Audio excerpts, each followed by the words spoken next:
I've never had the opportunity to do something like this. Last time I did, I was recruiting at Ohio State, and I was talking to a group of what we used to call transportation and logistics. That's when I was in school. That's what we called supply chain degrees at the time. It's evolved, so I'm really happy to be here, and I'm hoping that I can learn something from you all, and I hope that I can teach something as well from being here today. So thank you very much for having me. So when I talked to Dr. Norwood, we sort of talked about, okay, so what does it mean to do supply chain in sort of the real world, outside of school, outside of academia, outside of the classroom? So I'm going to walk through this chart that I've come up with. Sort of, I've been thinking about this for several months, trying to say, okay, what does it mean to have a supply chain? How are we looking at it in today's day and age versus how we would have looked at it, 20 plus years ago when I graduated? So this is a very, very basic view of a supply chain. No supply chain is this easy. And we're going to talk about some of those things as we walk through a couple of examples. But I think this is a really good visual that I'm going to start out and just sort of walk through it and give you some pieces of the elements that I feel are important. And then we'll talk about a couple of examples. So I'm going to introduce myself briefly. We'll kind of talk through this chart and what it means. I'm going to talk through an example that's actually a personal example that I just experienced over the last 2 months, 3 months. And then we're going to talk a little bit about careers in supply chain. So I know we have a couple of people in the room who are going to a career in a supply chain. So I want to just talk about a couple of jobs, some of the things you might need to know in those jobs, and some of the things you might experience in those jobs. And I'm going to stop periodically so that we can ask questions or have discussion. So please don't be shy. So my name is Stacy St. Julian. I'm currently a consultant at a company called the Beckway Group. I've been there since 2017. This is my first foray into consulting. I spent almost 19 years at Caterpillar and then Caterpillar Logistics and Neovia Logistics. Cat Logistic comments. So I did do this exercise with my friends and family. I sent out a text to my closest family and friends and said, okay, well, if I'm going to do this thing, how would you define supply chain? So the first one on the top left is one of my very best friends who I worked with for 30 years at Caterpillar. So I asked him because I wanted to get a pretty good explanation, and that's pretty good. It's a sequence of processes that begins with product design. I'm not sure I completely agree with the product design piece, but it does have an impact on the supply chain for sure, and ends with the receipt by the end user. Next one on the right is my best friend. So obviously I've done a good job explaining to her what I do for a living, because she does a pretty good job. Chain of events that takes place from the time an order is placed to the vendor to final delivery.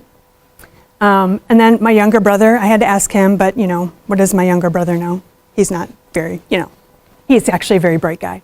But he did pretty good too, from start to finish, creating the product all the way to its end destination, involving many entities or groups. And we're going to talk a lot about that when we get into this dialogue today.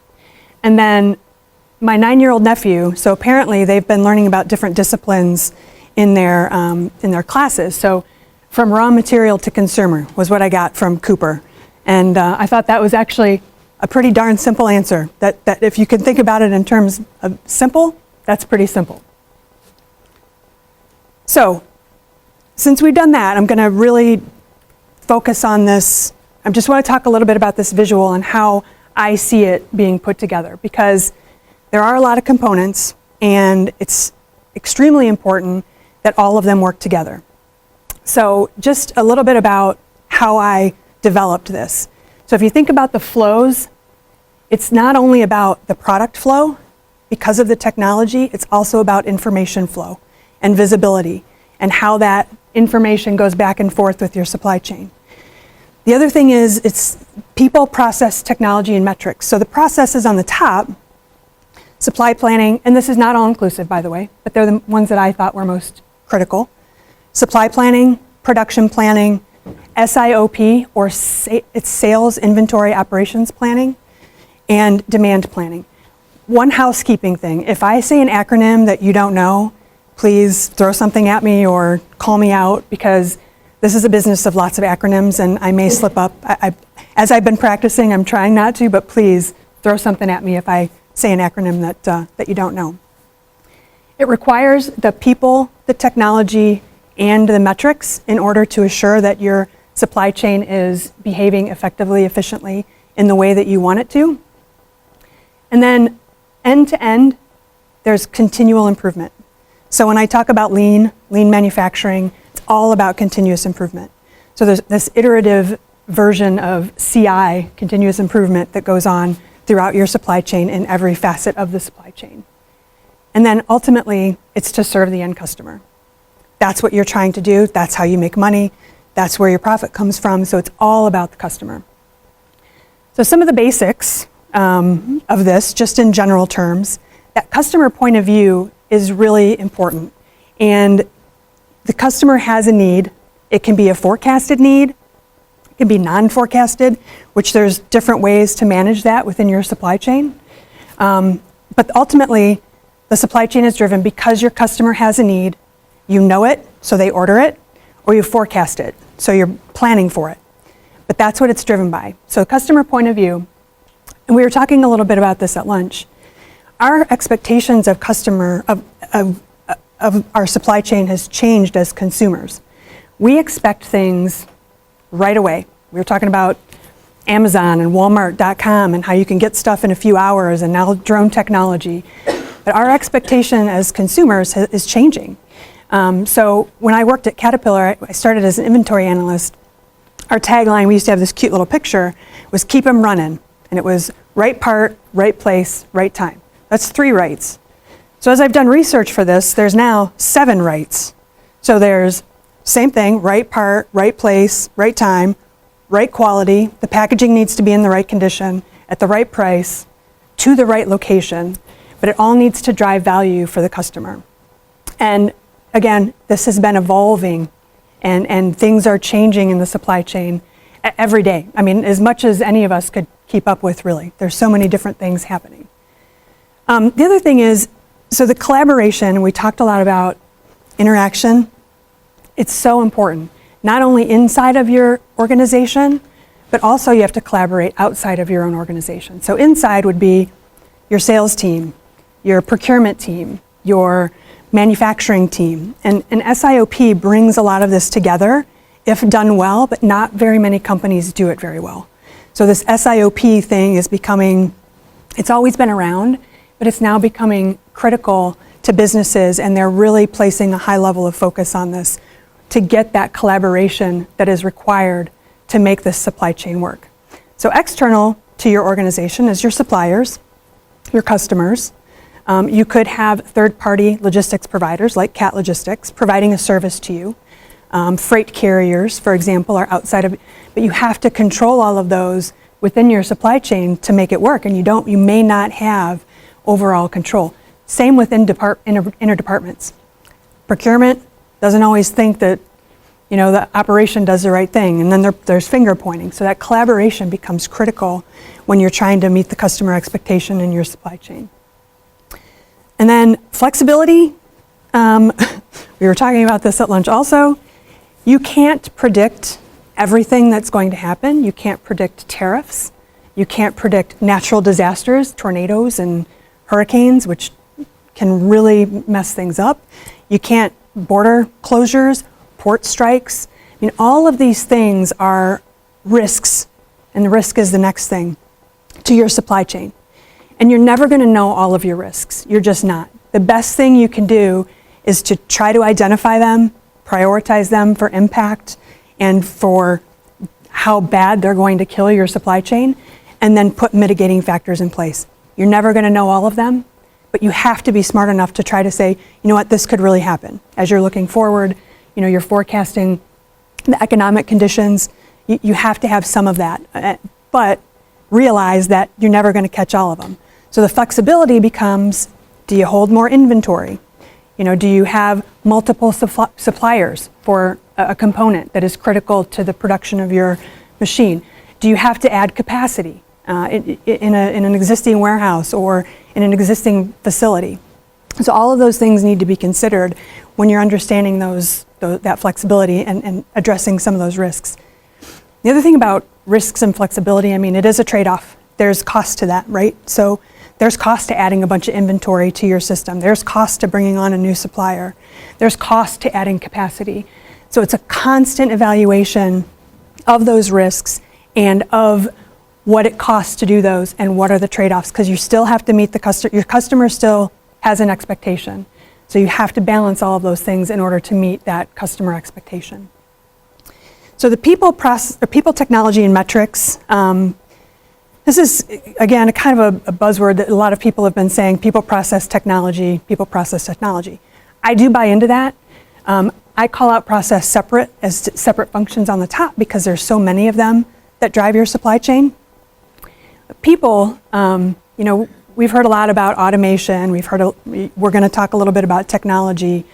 But I've read articles recently that the supply chain executives or the new executives will be supply chain people.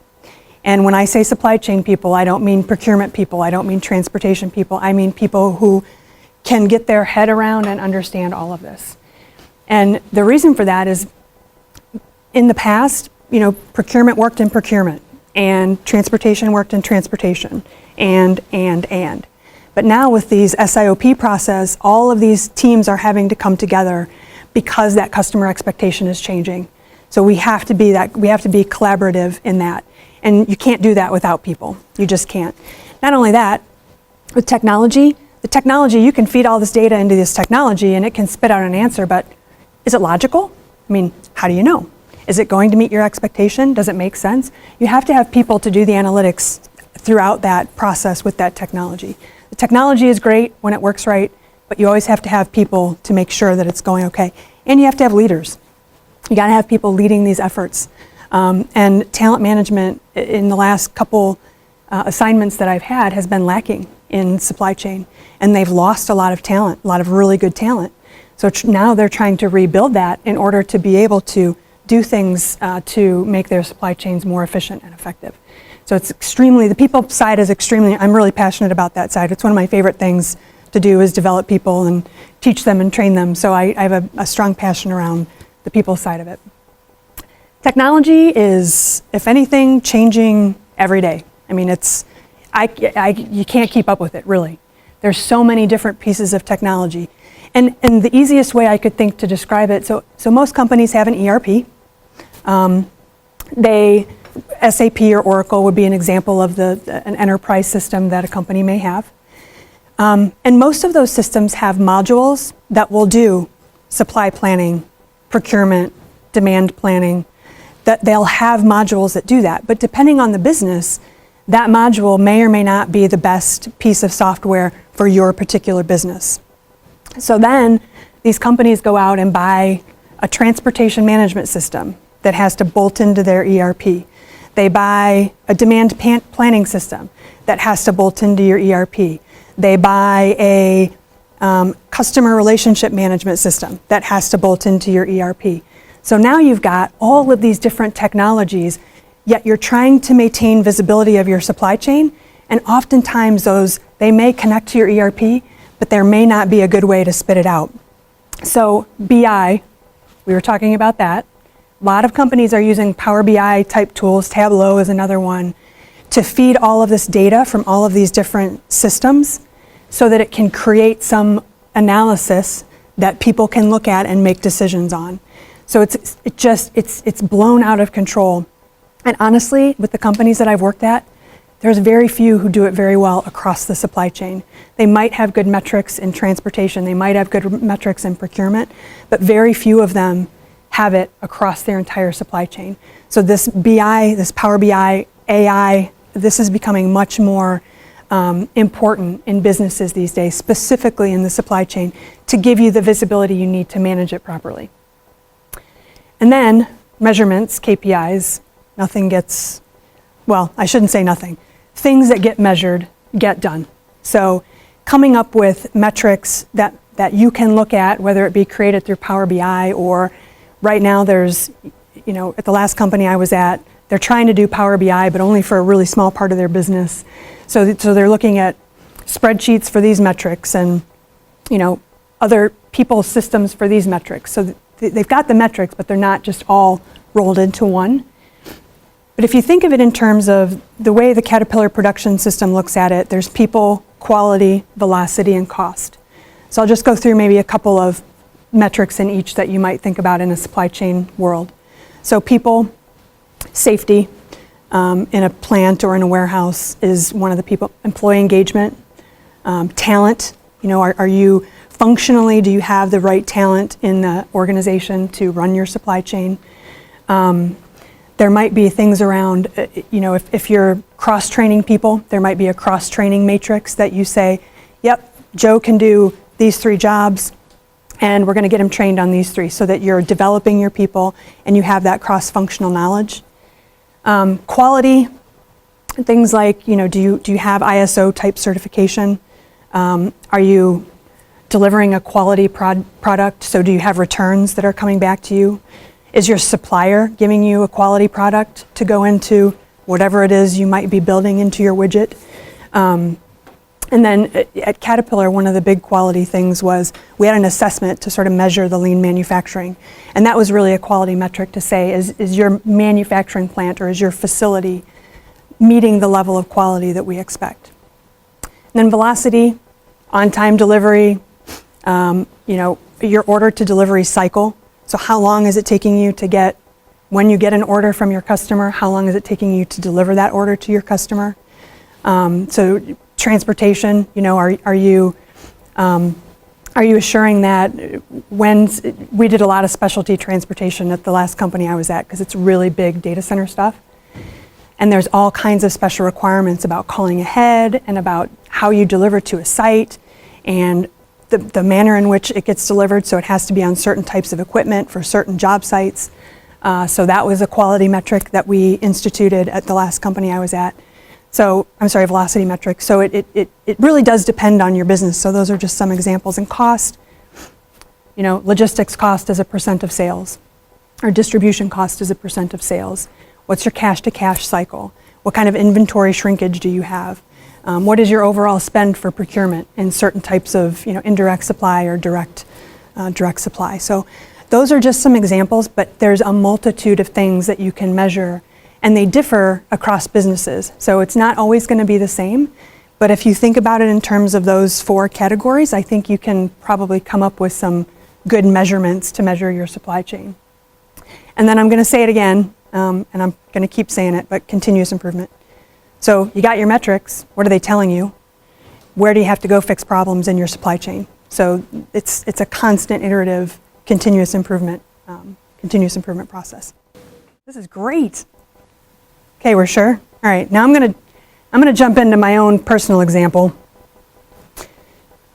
just to walk through kind of a supply chain, not only from my point of view as a customer, but also the supplier who was supplying that part to me, and sort of how they would view the supply chain.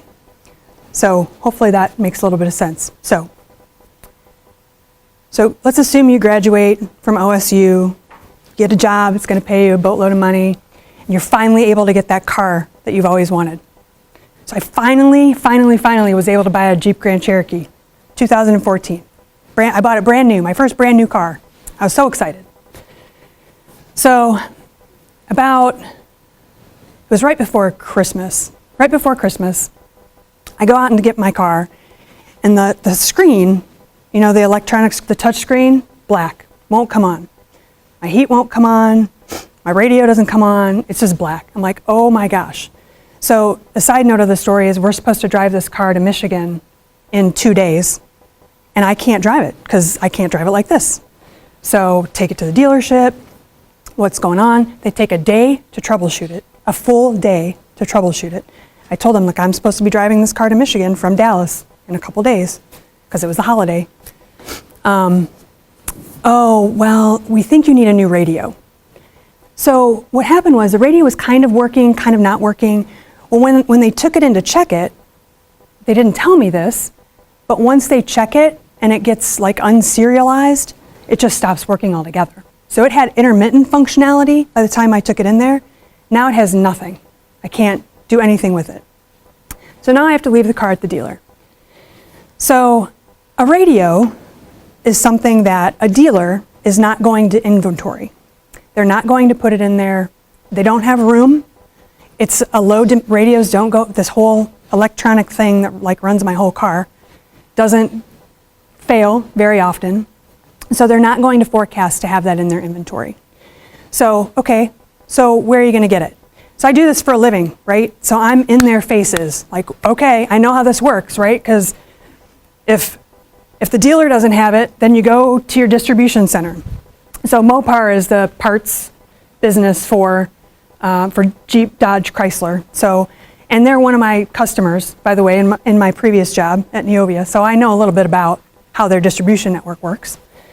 So I'm like, okay, so the DC doesn't have it? No, and the distribution network for these types of dealerships, which I know that we have somebody in here who knows how this works, but there's typically a facing dealer or a close distribution center that will have, let's say, 80% of what that dealer will need. So if the dealer doesn't house it and it's not a fast moving, that the dealer is going to use this every day, that first facing distribution center will have that part. And that equates to about 80% of what that dealer will need, and they can get it in a day. So then you come out from that to what I'll call a master distribution center. So the master distribution center will have probably about 95 to 97% of what that dealer might need, and they might be able to get it not in one day, but maybe in 2 days. So that just, you would think that that master distribution center would have my radio. So I'm asking questions, where's the radio? When is it going to get here? So the facing DC doesn't have it. So I'm thinking, okay, I can get my arms around this because I know why they might not. So again, low demand part. It's also probably a high theft part, and in a lot of these warehouses, you've got secured areas where they house these sort of things. So perhaps that warehouse doesn't have a secured area, so they have to count on going back further in the supply chain to get that radio. In addition to that, it's a high cost. Like I looked up, because I was using this as a story, and I think the radio costs like $1,900. So it's an expensive part to keep on hand. So main distribution center doesn't have it. So now you got to keep going back in your supply chain. So maybe if I had a newer Jeep, maybe they could take it off the factory line. If it was still a production part and they were using it to put into production, cars going down the production line, they might be able to grab it from there to get it to the dealership and fix my car. But it's a 2014, not in production anymore. They use a new fancy radio nowadays, so they don't have it there either. So then you go one step back to the supplier. So the supplier has it, they're going to ship it. But if you think about it from the supplier standpoint, so there's a couple different ways that companies deal with shifting risk of inventory carrying costs further back in their supply chain. So Mopar may have an agreement with the supplier that supplies these radios that is a vendor managed inventory. So the vendor has to carry a certain amount of inventory to meet a service level agreement so that they can get that part immediately to the dealer when needed. Or it could just be that it's drop ship or direct ship from the supplier. So the supplier ships it directly. They may or may not have it. So at that point, the risk on Mopar is that if the supplier doesn't keep it in stock, so they don't make it to stock, that they're going to make it to order, and that means that supplier may or may not have all the components they need to make this radio. So that increases Mopar's risk, increases my risk as the customer, increases lead time, because it may not be made yet. So there's a multitude of different things that supplier has to consider in order to meet the needs of me, the customer, and of their customer, Mopar. So let's assume that this was a direct ship item. The dealer happened to have it in stock, the supplier happened to have it in stock. So now you have to decide what's the best way to get this to the dealer so it can be installed in my Jeep and I can take it to Michigan. So for this, it's a box, it's a cardboard box. The fastest way to ship it is going to be a parcel shipment, so via UPS or FedEx. That's the quickest way. You may have to air ship it because in this case, I had a VOR. I had a vehicle off-road. That's kind of an industry term in the automotive industry. So my car was not drivable. So they probably air shipped it to the dealer and I got my radio. if it's a different type of product, if you're shipping a marine engine or replacement parts for a large tractor, you're going to think about transportation a little differently. You may push it through your normal modes of transportation because you have those set up already. So you may ship it to the distribution center that then ships it to the smaller distribution center that then ships it to the dealer, or you may just ship it to the DC to ship to the dealer, or you may get a truckload just to get it on the road and get a team driver and get it somewhere. So those are all decisions that have to be made depending on, for me it was a radio, so it was a parcel shipment, they got it. They put the radio in. So unfortunately, that radio got delivered after I needed it. So we ended up having to go buy another car that we could drive to Michigan for the holiday. So I was not, the supply chain totally failed me. So it was not a good experience for me, not at all. So that being said, we got to Michigan. We bought a Nissan Pathfinder, I think is what we got. Not the greatest car, but it got us there. It was good. So if we turn, let me stop there just for a second and see if anybody has any questions. Just getting in the game on that. Okay, so let's talk about it from the supplier point of view. So this supplier that builds the radios, just going to sort of walk through, and I think this, you probably learned about a lot of these concepts, but I'm going to try to tie it into this particular example. So the first thing the supplier has to do is they have to decide for this radio and anything else that they might be making for the OEM or for other OEMs, original equipment manufacturer. I remembered to do the acronym. So they have to figure out how they're going to meet that demand. So Mopar might tell them how many radios they think they're going to sell. If they don't, they have to look back historically and sort of make a forecast for what they think they're going to sell.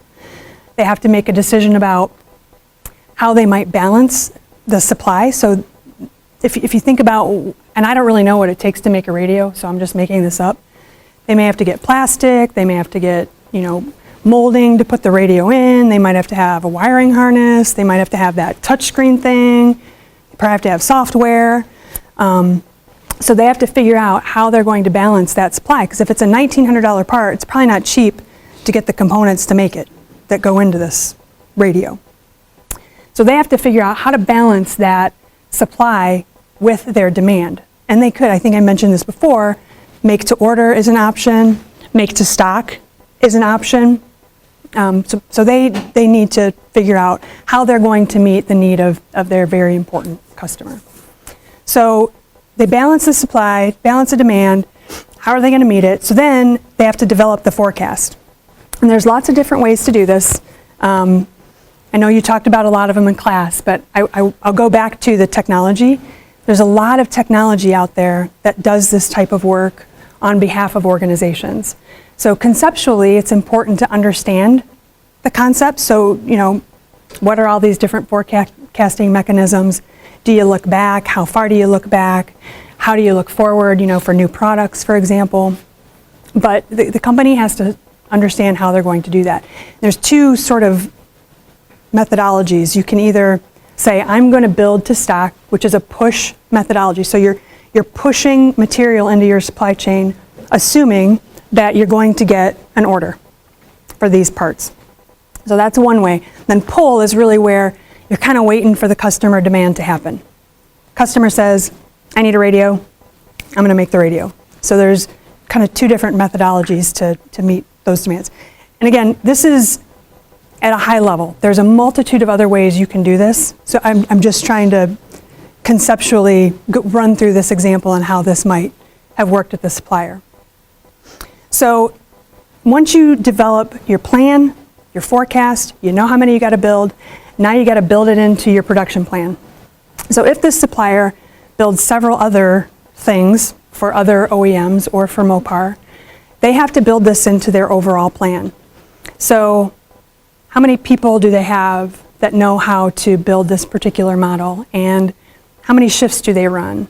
What changeovers does it require? How much inventory do I need to buy to meet the demand? How what kind of capacity do I have? With all of the other things that I have to build, what's my capacity? Do I need to add capacity? Do I need to add inventory? So all of these things, you could have constraints on your supplier, or your supplier could have constraints. All those things you have to take into consideration. So now you have a production plan that's planning for this radio and all of the other things you're going to make. You've brought inventory in, and now you have to say, okay, how am I going to do this in my plant? So lean manufacturing is something that, so you see it up here. So we called it Caterpillar Production System, but it's a group of tools and concepts that helps you build out your production plan, considering all of those things we just talked about, all of the constraints. So that lean manufacturing plan will help you build that out, that production plan out. So once you have that, then this is I find kind of nerdily interesting. So then you got to figure out the rest of it. Where am I going to? So I need this many components and this many supplies of all this stuff I need to build this radio and everything else. Where am I going to put it? Am I going to put it in my manufacturing plant? Am I going to store it there? How much space will that take up? Do I have room for all this stuff? Oh, and if my business is meant to grow, do I have room for all that growth that I'm expecting to see in the next, couple of years? So they have to understand where they're going to put all this stuff. The other thing a lot of companies do nowadays, and probably not for a radio manufacturer, but if you're building a car or you're building a tractor, they have inbound to manufacturing facilities. So they may have a facility that they ship all of these components and raw materials to, and then they build kits or they put things on a cart to present them to the production line in a manner that is efficient for if I'm building a radio and I can turn around and get every part that I need to do this part of the radio and then it's going to the next station, it's presented to me in a way that is easy for me to do my job. So many of those inbound logistics centers will do that, and that's been very much more prevalent in automotive because it's assembly line type work. And I mentioned how much do you buy, at what EOQs, how much does it make sense to buy, if I have X number of usage, how much safety stock do I need? So those are all decisions that have to be made. And then how do you transport that facility or that material to the facility? So your inbound logistics plan. If you're sending it to a central location, that's easy. You can use your normal transportation methods. It's large stuff. You may have to think about other types of transportation methods, low boys, or really depends on what you're shipping. But you got to make those decisions too. How are you going to transport it to either your manufacturing plant or to your inbound logistics center? And then, so as you could tell, I'm just kind of going through this supply chain, if you will. So do you have a distribution strategy? Do you have warehouses where you store your raw material or your finished goods? So is there a strategy by which you have, like I talked about Mopar, that's how they do it. They have a DC that serves the dealer, has 80% of their parts. They have a master DC that should have about 95% of their parts. And then they have to find other ways to meet that demand. So what is the strategy for this particular supplier for whatever it is they're making?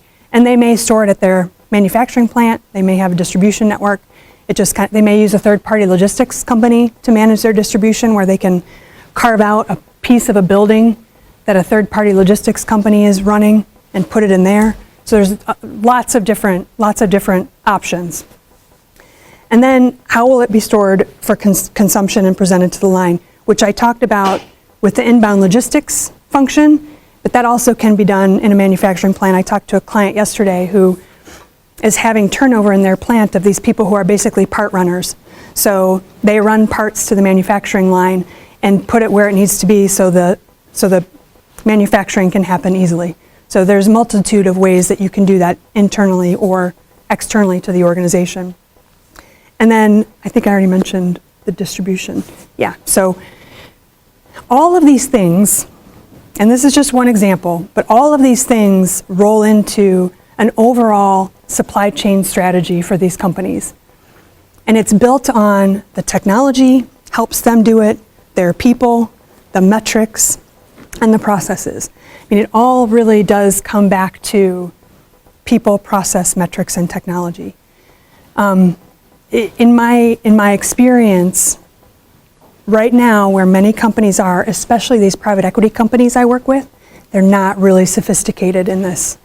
So they're struggling to bring a lot of this together to provide visibility. Power BI and Tableau is one way to do that. ERP, and not choosing different systems to bolt on, trying to use a standard service offering that your ERP has so that it ties together easily. Acquisitions are really difficult because then you have multiple ERPs that you're trying to get to talk to each other. That's something you see with these private equity companies because they're constantly bolting on different businesses to grow it. And that technology just becomes a real challenge to do this really well. More sophisticated companies like Ford and Caterpillar and John Deere do it a lot better because they've had a lot longer to figure out how to do it, and they have the resources internally to do it. So Caterpillar, Cargill, these companies have their own experts and their own talent. They don't have to go ask people like Stacy to come in and help them because they've got the talent in-house. So they've had a lot longer to get good at it, but some of these newer companies are still evolving. And there is good technology out there. I don't want to poo-poo the tech. There is really good technology out there, but it has to be implemented cautiously, carefully. Because if you just plop it in, when I was at the sportswear company, they plopped in Salesforce, and they weren't using it. It didn't do anything for them, and it was a disaster. And we had to redo that whole plan to re-roll out Salesforce. Same thing we had at the previous company I was at. They had XPO, Transportation Management System, and they were using probably 10% of the power of that transportation management system. So we went through a whole iterative process to build that out, understand what it could do for us, and start to implement projects. We value streamed the entire transportation process and network to be able to make sure that we could use that technology efficiently and effectively for that company. Yes, ma'am. So you mentioned that you like the people side of everything, and that's one of your favorite things. How often or what percentage of your job do you feel like you are constantly interacting with people and others? That's a very good question. I'll speak of it in terms of my last opportunity. So my last job that I was in with Beckway, I was actually in an interim director role. So I was a global director of logistics. So I had a team of 6, 8, 7 people, and each of them had varying levels of skill sets to do their jobs, and most of my time with that team was spent on developing them. And I would say 90% of my time in that particular role. Now, what we were able to do though is channel the different talents of different people, because after a few months you can kind of tell who's really good at what. So we started to channel talents to get things done. And that was really, really critical in this position because we had people in wrong jobs, skill sets that weren't a good match. We had to move some people on, out of the organization. But that was one of the first things we did, was look at the talent in the organization. In order to achieve some of the things we needed to achieve, we needed to make sure we had the right talent. Now I'll go back. In my Vice President of Operations role at Neovia, I spent less time because I had a seasoned team. Most of my team had been around Caterpillar or Cat Logistics for 10 plus years. So did they need some coaching, some development? Absolutely. So there I would have said it was probably more like 40% of my time. So it's going to vary depending on, which type of role you're in, what your team makeup is, and what the organization requires. Very good question. Thank you.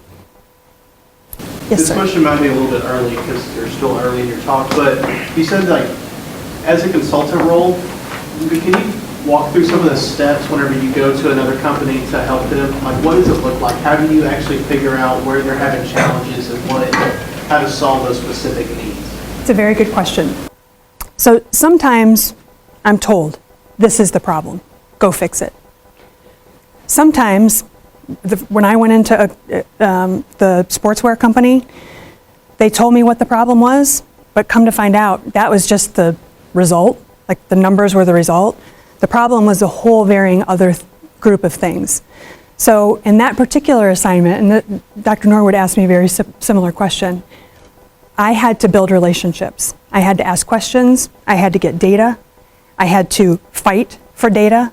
It was unique in that the CEO of that company didn't really want consulting there, but the private equity company did. So there was a riff.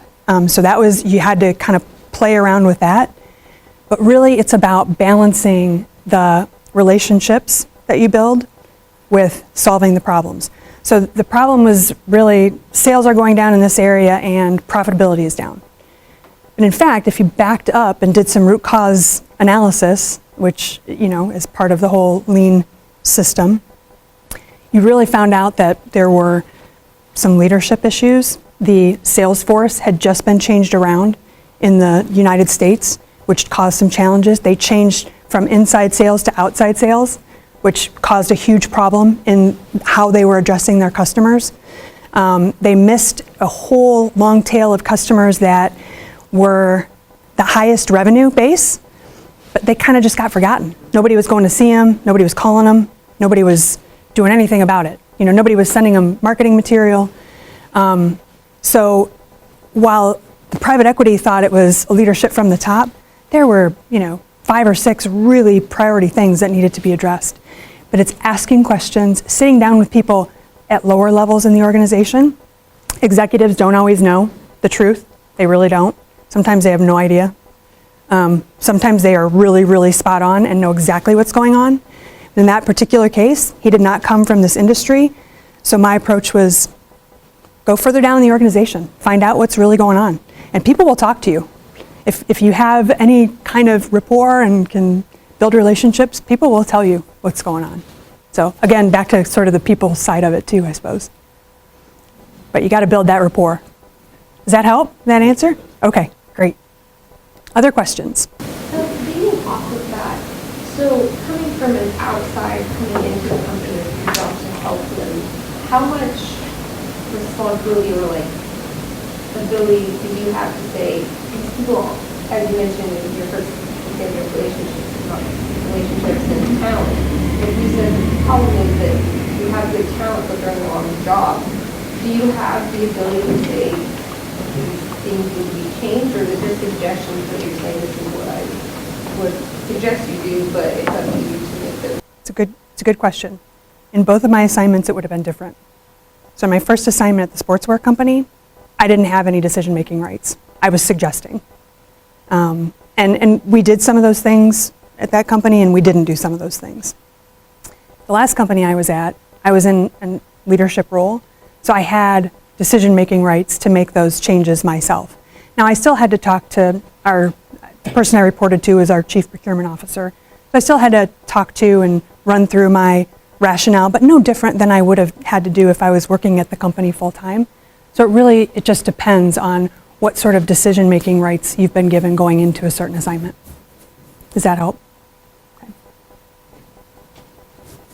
Oh, we got one. Okay, I've got 2 here. Okay, so with the kind of offer that, so you said these are super long-term assignments for you. Mm-hmm. So you have to solve for find the problem and all that, but how long is it to stay with them? Do you get to see the problem be solved by the time you leave, or do you just... It's an excellent question, and Dr. Norwood and I talked about it. So I've only been doing this consulting thing for a couple of years now, and that's the problem I have with it the most, because I'm used to I'm used to having a team, and we're solving problems, and we get to see the end result. When you're popping in and out of companies like that, you don't know if what you did stuck. So I do follow up with some of the previous folks I've worked with at the sportswear company to say, okay, are we still doing the call center? How's it doing? Because it's just in my nature to problem solve and know what actually happened. Like the suspense would be killing me. And I keep in touch with the guy from my last assignment who took on my position. I keep in touch with him too, because that's in my nature. So, and I'm just full transparency. I'm not sure that this consulting thing is exactly for me from a career standpoint, but it's given me the opportunity to have confidence that what I've learned at Caterpillar and at Neovia, that I can take and transfer those skills to any business organization. My business acumen, I've been very fortunate to have jobs where I've been able to learn those transferable skills. So it's given me that confidence. It's also helped me to understand that every organization has their challenges. I mean, I was at Caterpillar for a long time. I thought I was going to be there for 5 years and I was going to get the heck out of there and go somewhere else. But I stayed for a really long time. And, you know, it's given me perspective that working for a company like that may be better for me personally. But there's people I work with, they've been consultants their entire career, and they love it, and they love the in and out. I'm just not sure that it's the right thing for me, career-wise. Still testing it out. I'm in between projects right now, though, so we pitched a couple last week, so we'll see what's next. And I think we have another question back here. Yes. Due to the continuous improvement of your job, when do you feel most accomplished, since you are always trying to like improve? Like, when do you feel that sense of accomplishment and that you have so-called completed? So in my last assignment, we ran 3 RFQs for transportation. We did some analysis and we realized that their transportation costs were 15 to 20% above market. So we decided to go to market. One, we went with a 3PL to do the RFQ on our behalf for less than truckload shipments. I almost said LTL and you guys would have had to call me out. We went with a broker for truckload shipments because of the specialty type shipments. And we went out on our own and did ocean and heavy air. But the expectation was we would save the company about $7 million in transportation costs. So I at least got to stay through 4 months of implementation, and every month we were hitting our target. So that for me is, once I can see a metric that tells me that what we've done is making a difference, that's when I feel accomplished. Because if you don't have something to measure it, how do you really know? I mean, how do you really know what you're doing is making a difference? So I'm a huge proponent of measuring the work that you do. Does that help? As a consultant, does the company only call you for help, or like someone outside? How does that work? So for Beckway Group, we're very specific for private equity ownership. So portfolio companies of private equities. So our CEO has past relationships throughout the private equity organizations throughout the country, throughout the world really. So typically it's the private equity coming to Beckway saying, I have a problem in this portfolio company. Do you have somebody who has a skill set? And can you get that resource available by X date? So it's typically coming, we're kind of a neat niche in that we only serve private equity companies. It's a little bit different than a larger, like an Accenture, or where they're having, larger companies go to them and ask for certain help. Good question. Does the private equity company just being privately owned, or? Private equity companies go out and get money from investors. They call them LPs. They go out and get money and raise a fund. And then with that fund, so it's money that comes from multiple different investors' sources. So they build a fund, however many $1 billion it is, or whatever the numbers are, they're big numbers. And then they start to acquire companies with this fund. So it's a multitude of, it's privately owned, so it's not traded on the stock market, for example. So privately owned, but by a fund that's a conglomerate of investors. Any other questions? Man, this is